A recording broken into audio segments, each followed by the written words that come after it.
We just had to go, no matter what would happen, even if it was scary. And trust me, it was. It was like signing up without first checking the small print.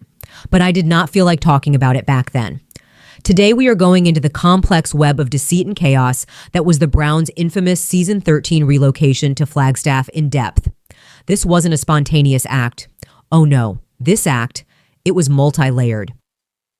Sister Wives followers have wondered for a long time whether the true motive behind the sudden weddings and hasty relocation was related to a hidden scheme of Robyn's, a scheme that had everything to do with proximity to Dayton after he'd been accepted into NAU. But was it manipulation from the start? So I went back and rewatched Season 13 again to search for clues.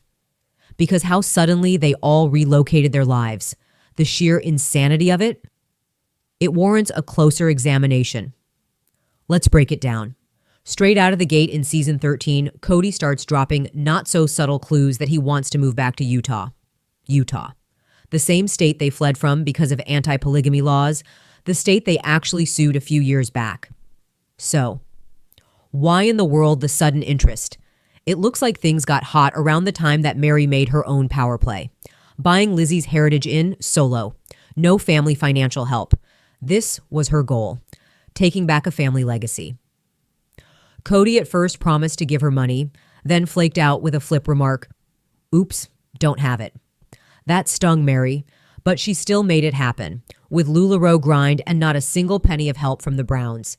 That movement, that was queen moves, and I assure you, it must have done something to Kody. A little bit of FOMO with Utah, a little bit of hurt pride. Cut to the opening of the inn, Kody in a corner talking to Mariah about how much he desires to leave Vegas. You can see the camera crew frantically trying to capture the shot. He says to her that Vegas no longer feels like home. Then, out of nowhere, he gets an idea. He's considering running for office in Utah. Yep, traditional Kody. Mariah just sits there like, what? Why on earth would we go back to the place that tried to scare us off? And then we get to the so-called pitch from hell. Kody gets into salesman mode, charts, boards, diagrams, an actual pitch deck like he's trying to sell them stock. He brings out all the wives and hoses them down. Let's move. Like, now. No plan, no structure, just vibes, delusional ones. Let's not forget here. They were doing well in the cul-de-sac. That was just perfect for their lifestyle. But now Kody's saying they have to bail. At that first meeting, Janelle and Christine push back hard. And understandably. Their kids, the triplets Gwen, Gabe, and Aurora, were set to enter junior year, and they had great things ahead. Gabe had just lettered and was likely captain of the wrestling team next year. Gwen was competing for school historian. Moving now? It would ruin it all. Janelle just said she wasn't going to deal with another emotional breakdown like the one she had with Hunter and Logan on their last big move. And who's the lone defender of this pandemonium? Robyn. Naturally. She's sitting there stating, well, if we do have to move, summer's the best time. And then, next Wives' sit-down, she starts subtweeting for Kody, tells the triplets will have a fighting chance at the new school. A fighting chance not thriving where they were already. And then, this was the remarkable thing. She says she'd even sacrifice financially just to be rid of Vegas because supposedly the high school had issues. It all just seemed orchestrated, though. Robyn was framing the move as a necessity. But the more you observe, the more it looks like a masterfully executed setup. And once the dust had settled, the only one who benefited from it was Robyn. Kody starts pushing this narrative that they need to move for their financial future and because Vegas is not home to him. And also because the Vegas housing market is hot, he thinks they're at the top of the market and they should sell for their long-term future, which is essentially looking back like this is not true at all. The kids seem to be seeing through all of the BS at this point, not the wives for some reason. The wives are drinking the Kool-Aid. They are not having it. Especially Gabe, who again has a girlfriend, is on the varsity wrestling team. You know, he's built a really nice life for himself in Vegas. And Janelle, to her credit, tries to protect Gabe, but eventually she does cave because of like trees or like, you know, she just loves Flagstaff. Eventually they agree that Utah won't work. And like a few weeks later, Kody finds Flagstaff, Arizona.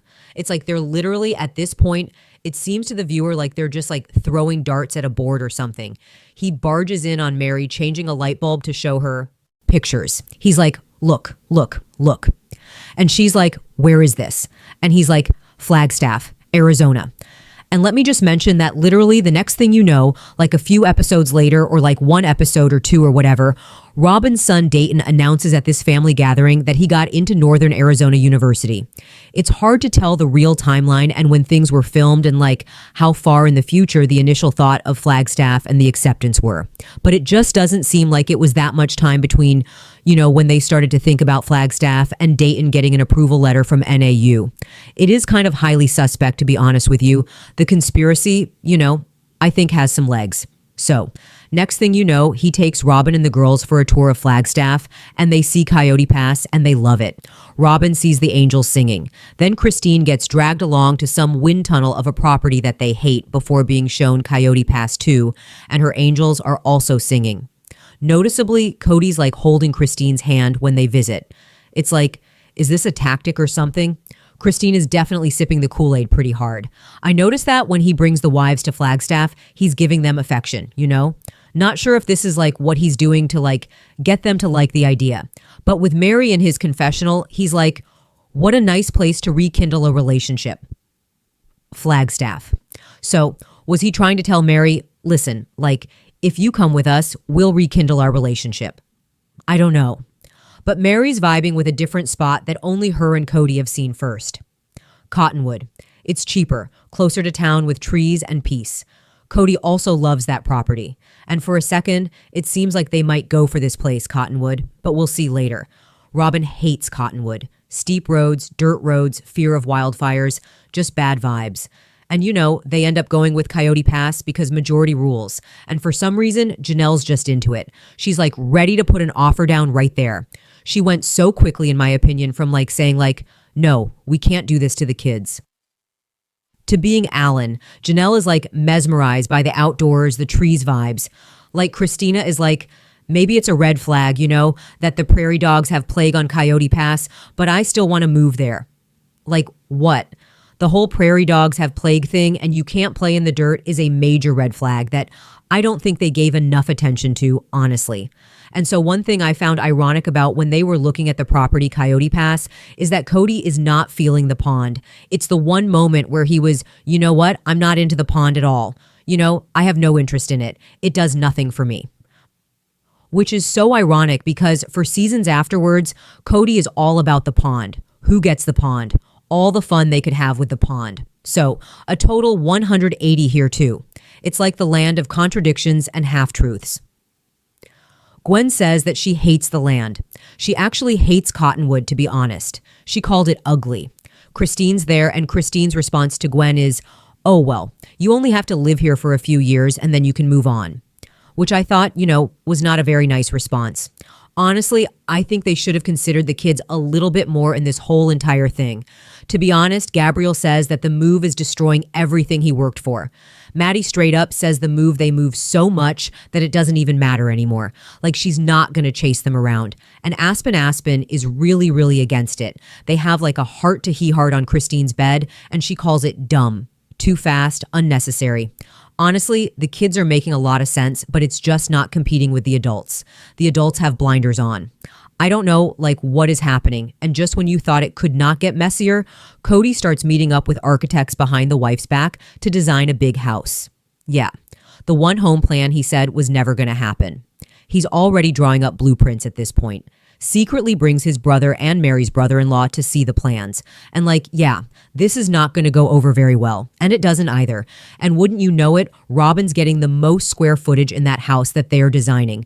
This is all done behind their backs. And we heard the realtor kind of like drop a hint about the fact that they might want to do one big house because Kody had told her that. And Christine apparently had pulled her aside and said, it's never going to happen. Despite this, Kody is moving forward. Blinders on. So the kids are falling apart. Robyn's yelling they're moving. Aries crying. Gabriel refuses to pack. And Kody, like once Coyote Pass closes, is questioning everything. He's crying about missing the grandkids, worried about money because now they have mortgages until they sell the houses. They just bought this expensive land and they need rentals. And, he seems to be doubting the master plan. He kind of forced up on everyone. And so it's very confusing. I feel like this was his gut probably telling him not to do that.